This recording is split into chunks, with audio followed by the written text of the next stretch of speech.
Case farmer থেকে এই ওষুধটা নিতে গেছিলাম। এই ওষুধটা রেট আছে ৬৭ টাকা ৮১ পয়সা। আর আমার কথা আছে যে ৬৮ টাকা। আমার নাম নেই। নাম নেই? আপনি এখানে কি কাজ করেন? কিছুই করি না। কিছু করেন না? আপনার বাড়ি কোথায়? এখানেই বাড়ি। আর স্যার আমাকে ভালো করে চেনেন। কোন স্যার? MS স্যারকে যে আমি হ্যাঁ, ওষুধটা আমি নিয়ে আসি দামু, তো তারা কইছে আছে কইছে, আমার দাঁড়া করাইছে। তো আমি ঠিক আছে দাঁড়াইছি। আবার এরকম কইছে যে লোক আছে একটু পরে দিব। আমি আচ্ছা ঠিক আছে।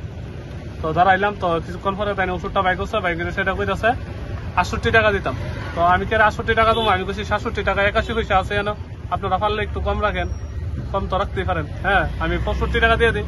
তো তাই না কইছে না, এটা রেট যা আছে তাই দিতে হইব। তা হ্যাঁ, আমি ঠিক আছে তাহলে ৬৭ টাকা ৮১ পয়সা আমি দিয়ে দেবো, ক্যাশ দিয়ে দেবো। তো না, অনলাইন দিতে হইব। আচ্ছা ঠিক আছে, আমি অনলাইনে দেবো। তাহলে তাই না কইতেছে ৬৮ টাকা দিতাম, আমি ৬৮ টাকা কেড়ে দেবো। তাই না, আমার কথা হচ্ছে ৬৭ টাকা ৮১ পয়সা আমি দিব, যে ৬৭ টাকা ৮১ পয়সা। আমি যেহেতু অনলাইন আছে, আমার অনলাইন আমি দিতেই পারি ৬৭ টাকা ৮১ পয়সা। আপনার সঙ্গে কি আচরণ? তারপরে আমি কইলাম দেন দেন, তখন তাই কইতেছে আমি ফাইটলেমি করতেছি, আমি তো লইন আনতে নিয়ে নিতাম। তখন আমি কইছি যে আমি এতক্ষণ যে দাঁড়াচ্ছি এটা সমানটা দাম দিব করে। আমি ফাইটলেমি করতেছি, উল্টা পাল্টা তাই না আমার লগে রাগ দিয়ে গেছে। আপনার সঙ্গে খারাপ ব্যবহার? খারাপ ব্যবহার করছে, একমাত্র ওনার লিগেই মানে পরিস্থিতিটা এরকম হয়ে গেছে আজকে জানে।